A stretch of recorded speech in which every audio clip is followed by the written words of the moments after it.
আসসালামু আলাইকুম ভিউয়ার্স, এখন আমরা সমাধান করব 42তম বিসিএস গণিত প্রশ্ন।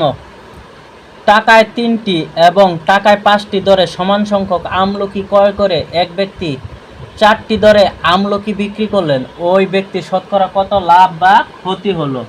সমাধান।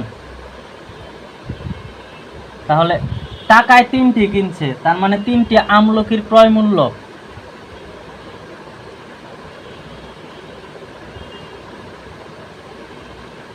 তিনটি আমলকির ক্রয় মূল্য 1 টাকা। তাহলে একটি আমলকির ক্রয় মূল্য হবে 1/3 টাকা। আবার টাকায় 5টি কিনছে, তার মানে 5টি আমলকির ক্রয় মূল্য 1 টাকা। একটি আমলকির ক্রয় মূল্য হবে 1/5 টাকা।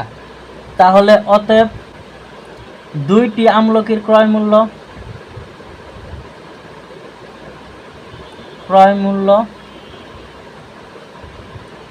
1/3 যোগ 1/5 টাকা। 3 আর 5 এর লসাগু হবে 15। 3 5 15, 5 যোগ 3 5 15, 3 টাকা সমান সমান হবে 8/15 টাকা। তাহলে 2টি আমলকির ক্রয় মূল্য হলো 8/15 টাকা। টাকায় 4টি দরে বিক্রি করছে, তার মানে 4টির বিক্রয় মূল্য 1 টাকা।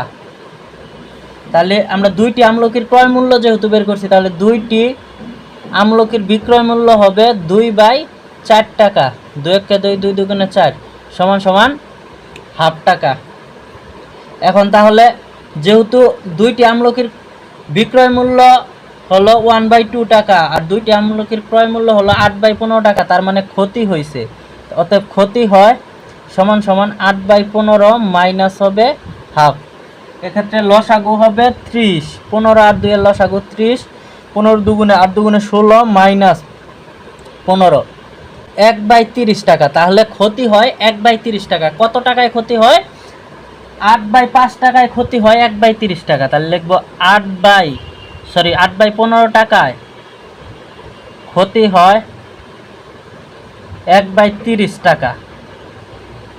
1 টাকায় ক্ষতি হয়, 1 টাকায় ক্ষতি হয়। তাহলে 1/30 গুণন 15 উপরে চলে যাবে, নিচে আসবে 8 টাকা। অতএব 100 টাকায় ক্ষতি হয়। তাহলে হবে 15 গুণন 100 ভাগ হবে 8 গুণন 30। 15 দুগুণে 30 50। তাহলে 50 ভাগ 8, 6 8 48। তাহলে 6.25 টাকা অ্যান্সার হবে।